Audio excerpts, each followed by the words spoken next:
Storytime. Comment j'ai sauté ma classe de 3e. Quelque chose qui me suit depuis toujours. Comment ça se fait que t'as eu le bac à 16 ans? C'est parce que j'ai sauté. Fini avec ça, ce ne serait pas croustillant. Je vais vous raconter comment j'ai sauté ma 3e. Donc j'ai toujours été sage jusqu'en 6e. Une enfant très calme, la petite enfant parfaite. Ma mère me disait, elle m'habillait en blanc pour aller en primaire. Tous les enfants revenaient tachés, les enfants quoi. Et que j'étais la seule qui ressortait comme elle était arrivée le matin à 8h. Et ma mère elle pensait que je jouais pas. Je disais, mais non maman, moi je m'assois sur le rebord du bac à sable.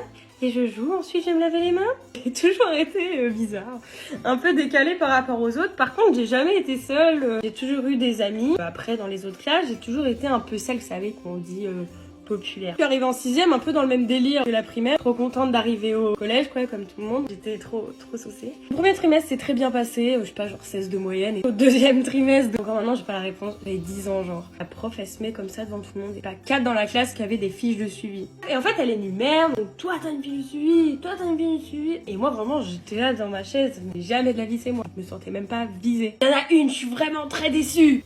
Sacha! Je l'ai voir ma gueule sur ma chaise. Je suis là, j'ai 10 ans. Comment ça, j'ai une fiche de suivi? Mais jamais rien fait de fou. Fiche de suivi.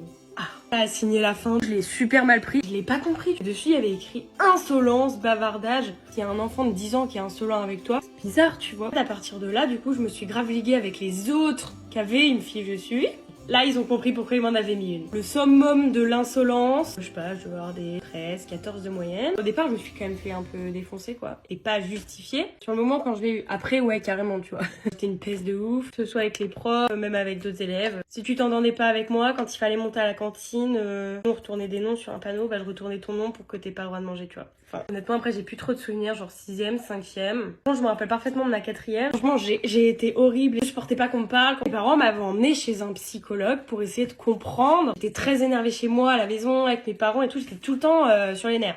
Voilà, j'avais enchaîné tellement d'heures de colle que je devais choisir entre certaines heures de colle parce que tellement j'en avais. Il y en avait qui étaient calés sur le même créneau horaire. Enfin bref, on parlait beaucoup avec cette psy forcément. Et elle un jour m'a dit, mais Sacha, vous vous ennuyez terriblement à l'école et tout machin. Et même pas si je m'ennuyais parce que j'y allais tellement pas que... il se pourrait que vous soyez au potentiel intellectuel, on va vous faire passer des tests.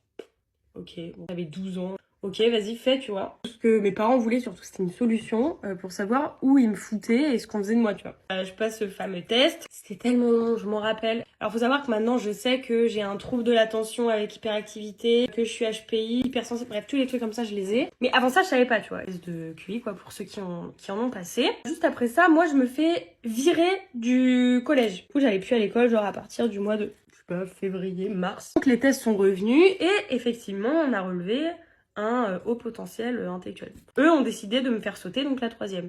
Donc vous voyez, vraiment, on pense très souvent que les gens qui sautent des glaces sont extrêmement intelligents. Souvent, c'est des gens qui n'arrivaient pas à s'insérer dans le monde scolaire, une certaine hiérarchie, des règles. Et ça m'a suivi très longtemps et encore maintenant, ça peut être compliqué. Honnêtement, j'ai pas de souvenir. Peut-être que je sais pas si c'est moi qui l'ai omis ou si c'est parce que c'est mes parents qui s'en sont chargés à ce moment-là, je sais pas. Je suis passée du coup de mars de ma 4e à la seconde en septembre, sans m'y préparer, rien du tout. Ça a été la meilleure décision parce que j'ai jamais été en décalage avec les gens avec qui j'étais. Par contre, mon comportement a toujours été décalé. Bon, maintenant, voilà, ça me sert et j'en ai fait une force, mais c'est vrai que ça a été très compliqué. Racontez-moi vous aussi vos petites anecdotes. À bientôt!